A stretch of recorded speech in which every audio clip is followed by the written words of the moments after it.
I'm going to show you how to make these beaded hoop earrings.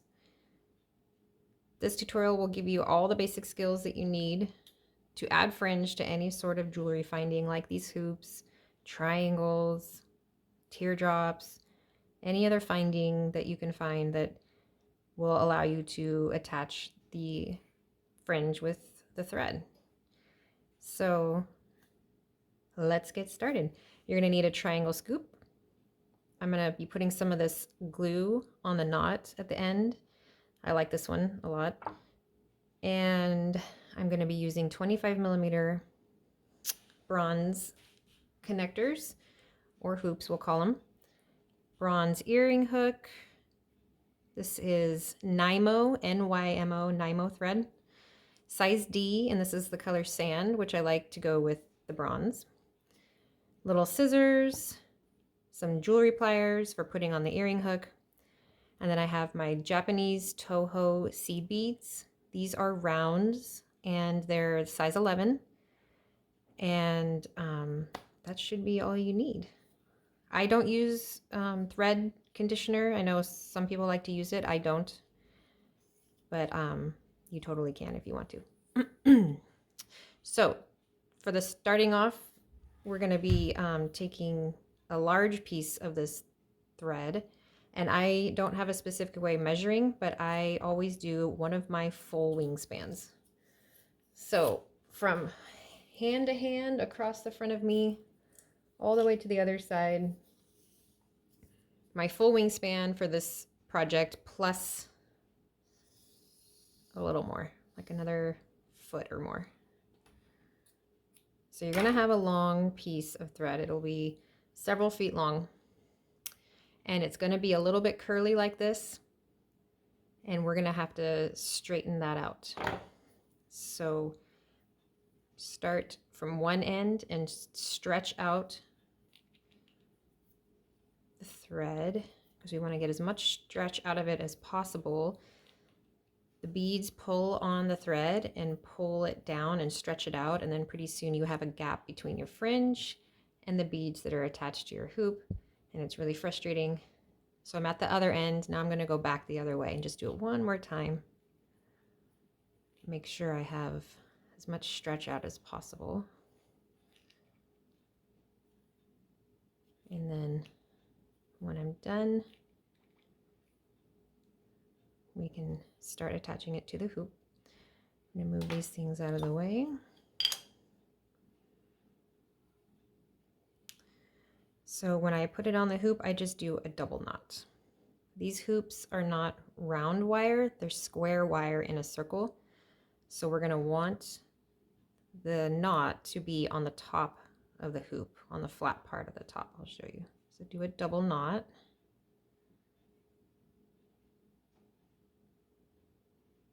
Like that. So you want it to be on, when I tug on it, you want it to be on top, right there, not on the side. And then you'll have the tail going off to the other side. It's okay if it moves around. So this is how you're going to be starting if you are right-handed and you're using the needle with your right hand. You're going to be holding it like this in your left with the little tail going off to the left. And now with the other end, we can thread the needle. I like to use Beadalon size 12 needles. They are more rigid. They're the English style. And they don't bend as easily. There are several you can try, but these ones just work the best for me. Okay, so we have the needle threaded, double knot on our hoop. This pattern is pretty simple. The brown and the black are going to stay the same. Those are going to be 9 each. We're going to be doing 13 fringe. For this 25mm size diameter, I like 13 fringe. And you have to have an odd number if you want it to have a point at the bottom. So we're going to first put on all this first row of white beads. That is the first step, and then we can go back and do all the fringes. So I'll zoom in for that. When we do the design, we're just increasing the cream color by 3 beads each time until we get to the center. So we'll start with 3 beads, 6, 9, 12, 15, 18, 21 in the center. And then we start going backwards. So it's a pretty simple, straightforward design. So we're all set. With the tail going to the left, we have our needle. Make sure you have plenty of the tail through the end of the, plenty of tail on the threaded needle, because sometimes it likes to pull out as you're working, and then you can always adjust it later. So when you start off, when you're doing one row, like we're doing here, the very first starting point is you use 2 beads. So you're going to grab 2 beads, and every time you grab beads, you want to make sure they're uniform in size. Roll them around a little bit. You can do it on your finger. You can roll it on your beading mat. Make sure there's no little blemishes on them. Some of them, if I can show you, just don't look very good. And they'll be a weird shape. Like this one's kind of a weird shape. And then I just put them to the side when I come across them. This one has a lump on it. Just find 2 that are the exact same, as close as possible in size. Okay, so you're going to slide those 2 down the thread slowly, so you want tangles. It's a long piece of thread until it's resting on the top. I kind of hold it with right there with my fingers. Pass the needle through the back of the hoop, pull it through, and then you're going to put it through the, I call it the bottom of that second bead, like that. Okay. And then slowly pull it through. I like to hold everything kind of still, prevent any tangling. And then you pull it down like that. And you'll see how they're not lined up. And that's how it's supposed to be. Because now to line them up, we go back through the first bead closest to the tail.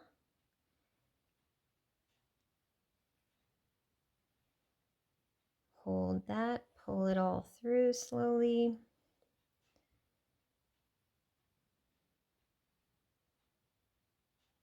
Okay.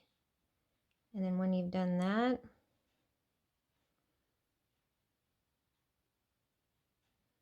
this will all line up. You're going to go back through that second one in the bottom. You're basically just doing a loop through the first 2 beads, and this is going to stabilize them next to each other like that. And now they're lined up. Okay, so for all we need to do, let's see, this is 2, we need to do 11 more. For the rest of them, we're just doing 1 bead at a time. And when you pick up a bead, it's easy to kind of just push down on the bead and it will flop over the end of your beading needle, like that. Sometimes it's hard to scoop, but just letting them flop down over the end of your needle works best. Okay, got my 1 bead. Pull it down. Let it rest. Hold it. Needle goes through the hoop from the back. Go through the bottom of the bead. I call it the bottom because it will be the bottom when it flips around. And here it goes. And now it'll be right next to its neighbors. And that's it. Then you keep doing the rest, the 10 more, just the same way. We only anchor the first 2, and then at the end we will anchor again, but it's just 1 bead at a time. Hold it. Needle through the back. Put it through the bottom of the bead. Hold, I like to hold everything as much as possible. Sometimes even hold the thread coming through with my back fingers. If you feel a tangle or see a tangle happening, stop immediately so that you don't tighten on the tangle any more than it already is. And then you can pick it out with the end of your needle. So this is number 5.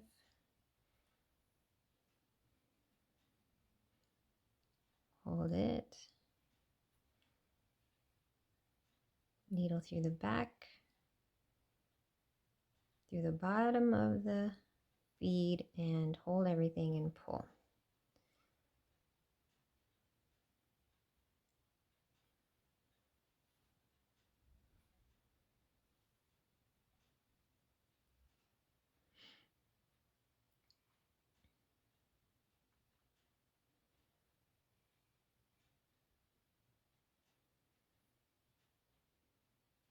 If you're using a 30mm diameter hoop, I like to do 15 fringe. If you're using a 20mm hoop, I usually do 11. That's just what I like the best from what I've found. If you start doing too many fringe on a hoop and they're going up the sides of the hoop too much, it starts to make the fringes fall over and fold over on the other fringe. So that's my usual recipe.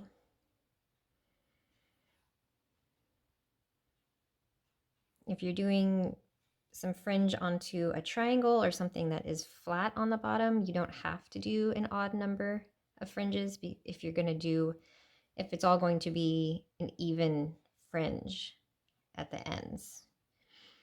But if you're looking for a pointed tapered end, then you need to do an odd number of fringe. Let's see.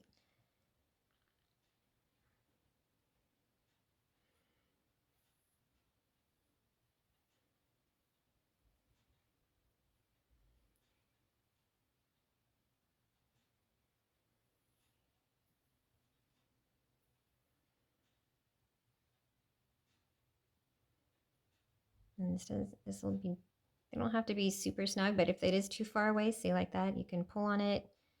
You can move things over with your nail, snug things up a little bit if needed.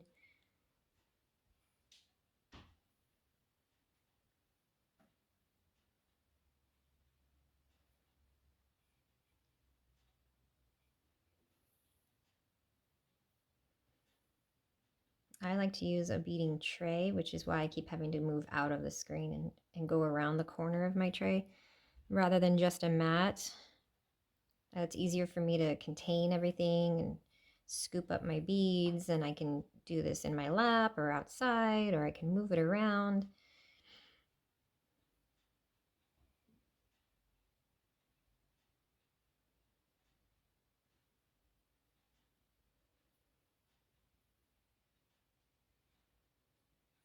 Almost there. 3, 6, 9.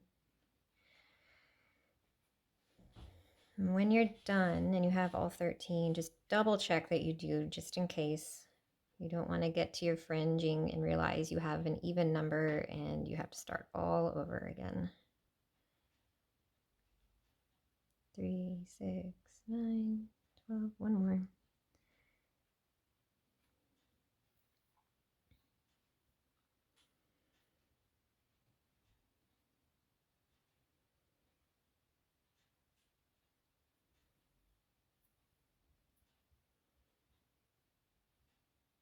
Okay. So here are my 13. Let me double check. 3, 6, 9, 12, 13.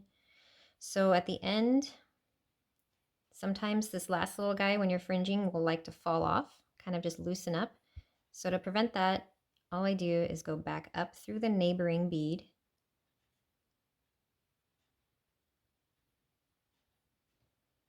to help anchor it in place for when I put the fringe on. And then back down through that last bead we just put on.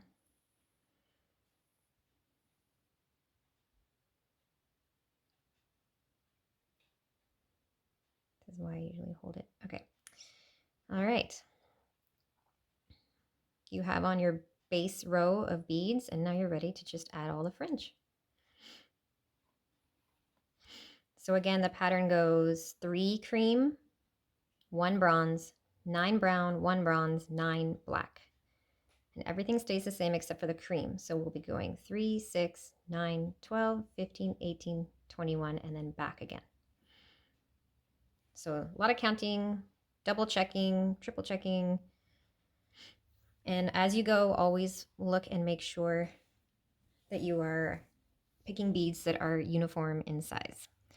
So we're going to start with 3 cream. Roll those around. Make sure they look fine. They do. 1 bronze. 9 brown.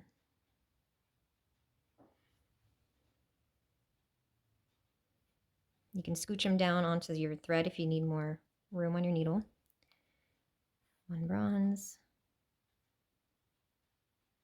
9 black.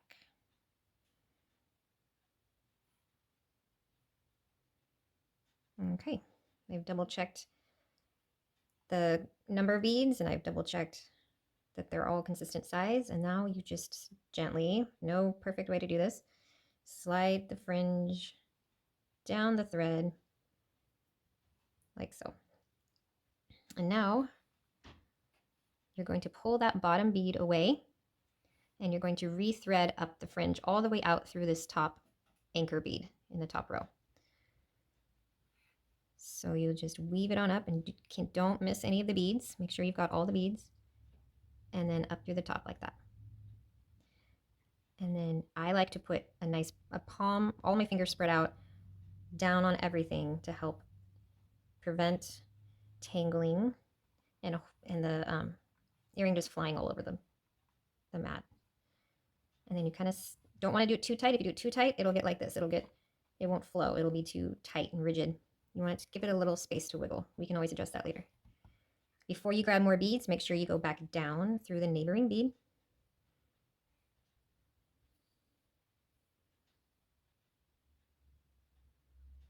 Like that. Loosen it up. You can pull on it, kind of roll it. All right, now you're ready to do the next one. So 6 cream this time, and then the rest the same.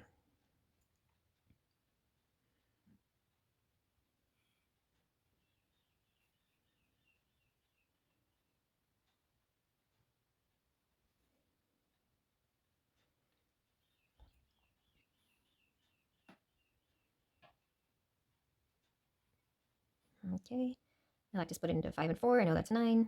This works best for me. Or I count by 5s for some of the patterns, the designs that I do.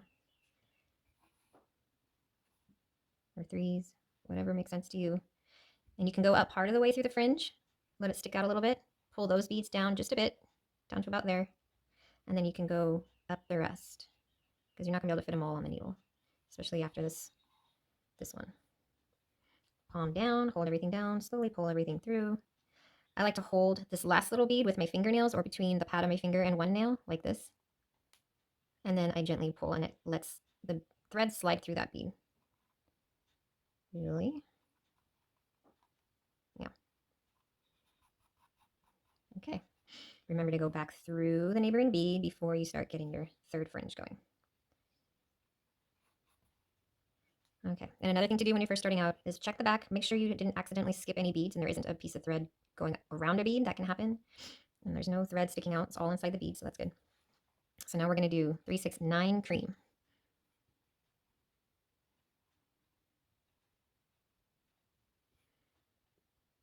Five and 4. See, this one's too skinny.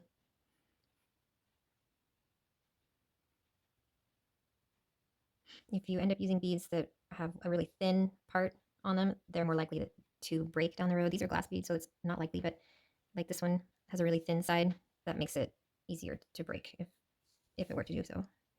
But also it kind of just messes with your design. It makes it kinky. It makes it not look clean.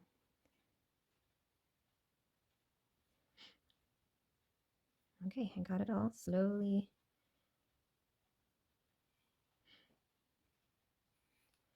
go back up part way.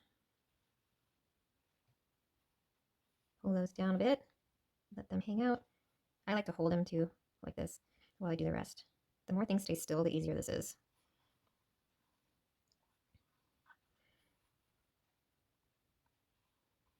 Okay. 3 done.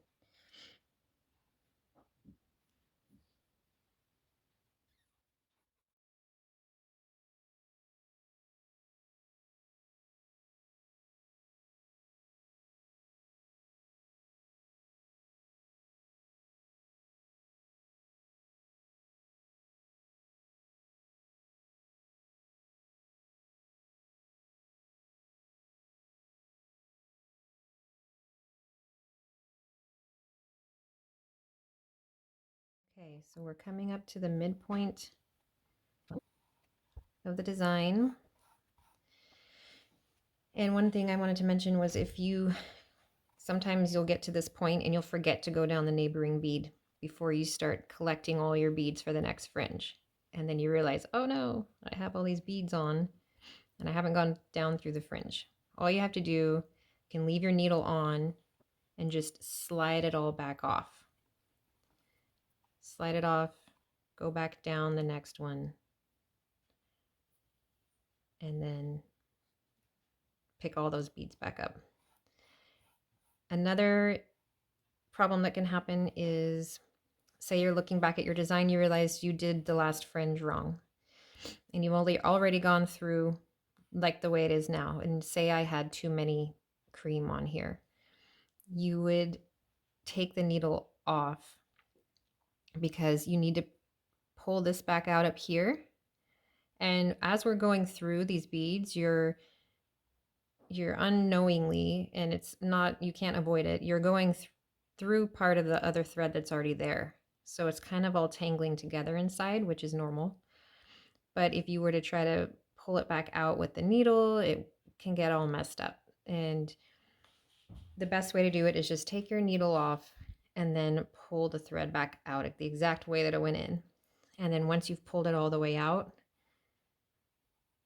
say I had it pulled all the way out, then you just pull back on the end of that fringe and loosen it all back up like that until the whole thing pulls back out, and then you can slide all the beads off that you need to. Sometimes you don't need to take all the beads off if you're just fixing one section of the design. Yeah, there's a couple little things that come up now and then. And now we're going to do the center with 21, and then we can start counting backwards.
Okay, my tail's getting a little too close now to the fringe, so I'm just going to pull my tail out through my needle a little bit so I have more room to work with and it's not getting left behind.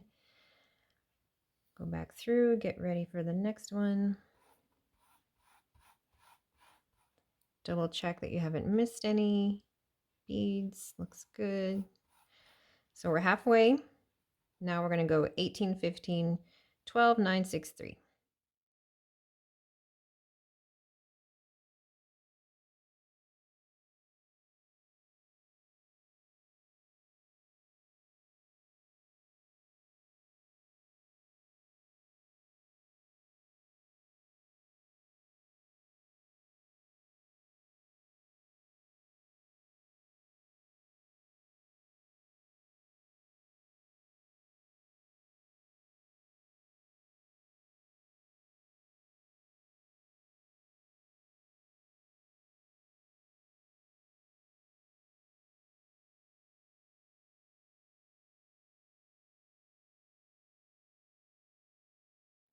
Okay, we're coming up to the last fringe.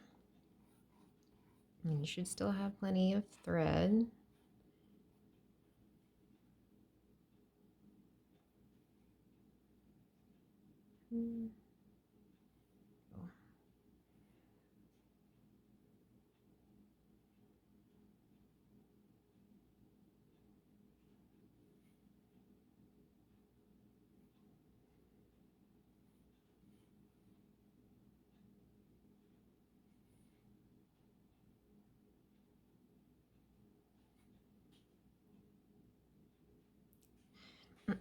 So right here, I don't like the bead in the middle. What I do is I take off the other ones in my hand, my fingers, drop that one, and then I just rethread the rest back on and then pick another one up. All right, so this is our last fringe.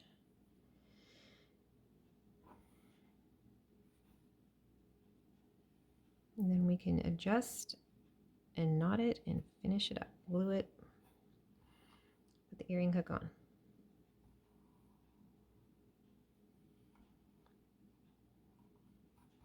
Okay. So now you can grab your scissors, cut a tail so that about the same length or a little longer as the other one. Take your needle off right away, and I always stick my needles in my beading mat just to keep an eye on them. So I do mine up out of the way. Get rid of that extra thread. And now this is the tedious part. This takes practice, so be patient.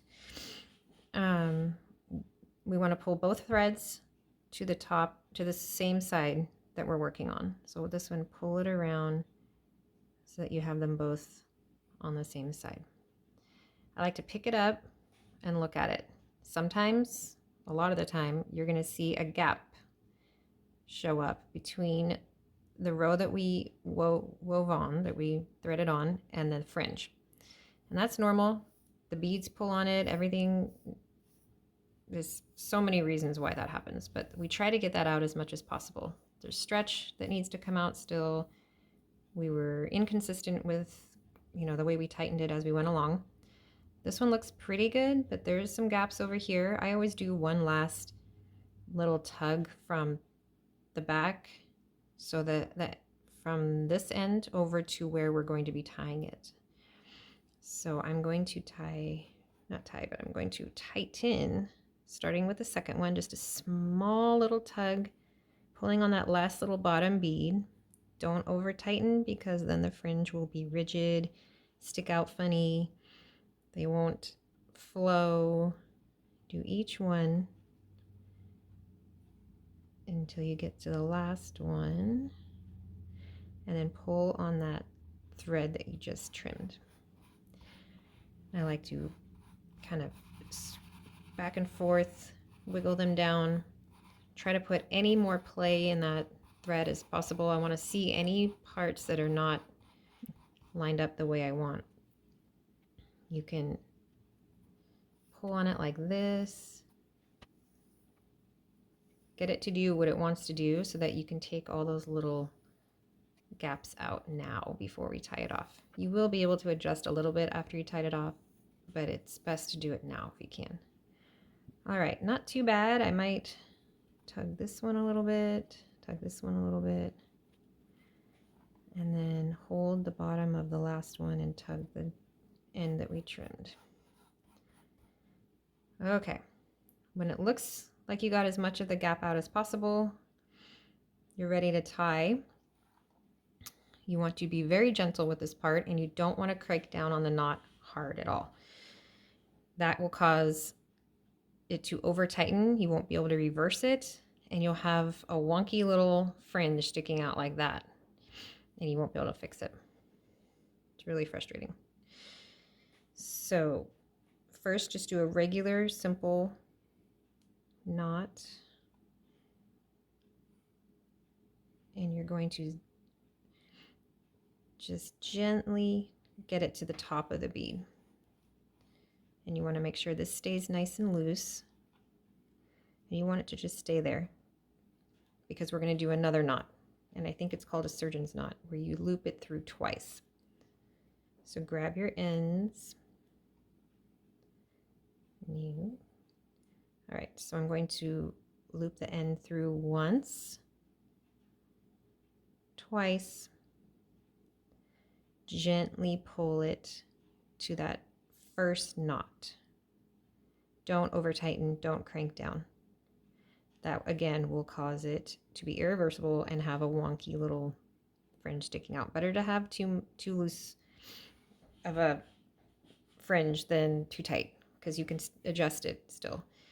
All right, so then I like to pull both of the ends upwards. I'm holding everything down. I'm holding the knots I just made down, the fringe. I like to hold it down and just do a few tugs. I'm basically just trying to tighten that knot as gently as possible while keeping the fringe the way it is. And then you can grab them eventually and just gently, both ways, gently pull on them, gently tighten, making sure that when you do it, you don't see your fringe moving or getting too tight. You can use your nail to kind of push the knots down. This will take practice, and then you'll realize that it's getting tighter and you can put more pressure and more pressure. And then pretty soon, I feel like that's pretty darn tight. And my fringe is still loose and it's not trying to stick out weird. Okay, so now pull those threads back upwards again. Like that. And you're gonna wanna cut close to the knot, but you wanna leave a couple millimeters.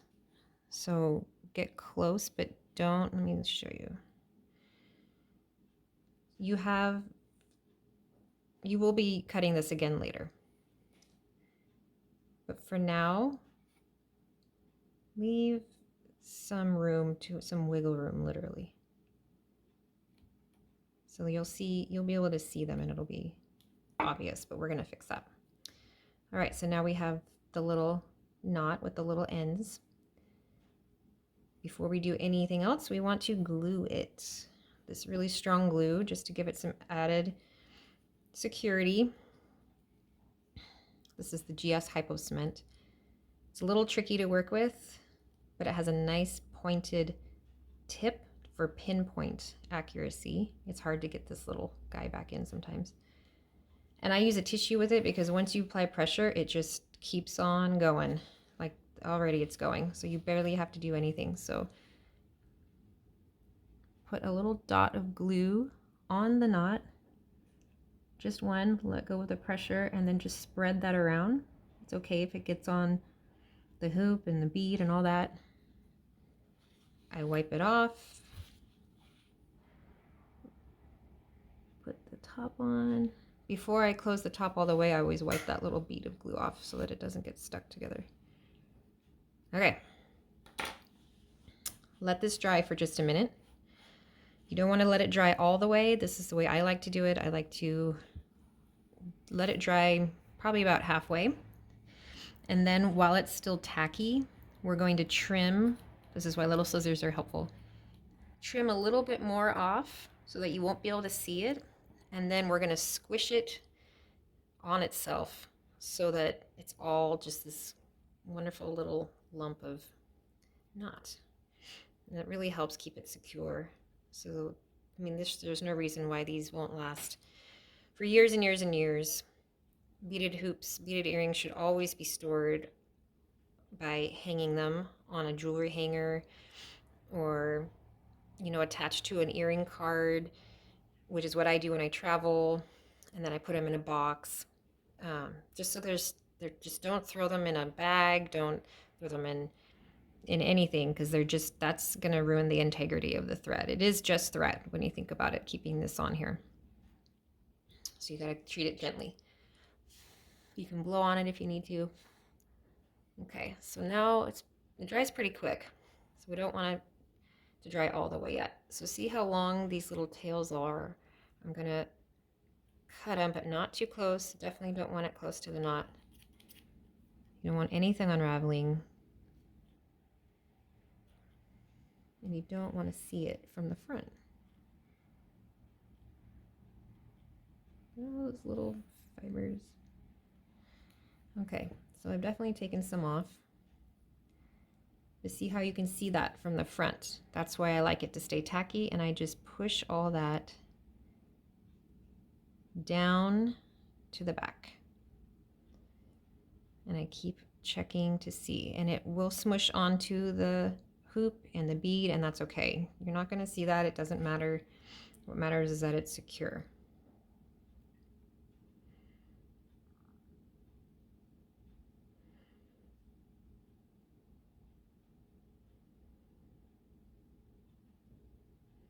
There. Now you can't see. This is the front, and then the back will just look like that. And if it's still sticking up, you can try again. Or if you left it too long, you can always trim it a little bit more again. But I am happy with that. Okay, so now we put on the earring hook. If you have not put on an earring hook before, I'll show you. Jewelry pliers with the flat on the inside, flat part on the inside. So you're going to take your earring hook, and the way to open these is you open them out. You don't open it this way. You hold it like this and you tweak it to the side like that.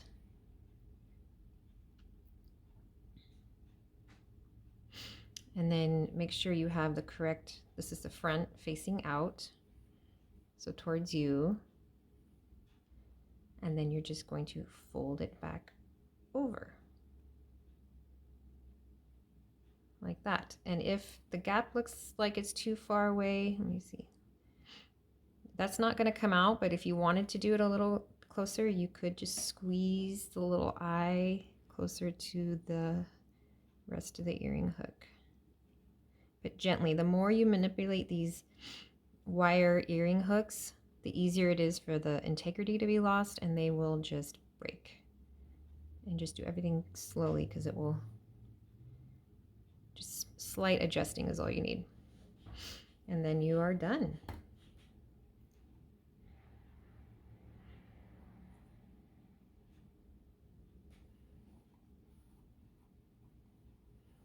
So again, you can use this on pretty much anything that will allow you to put thread and fringe onto it.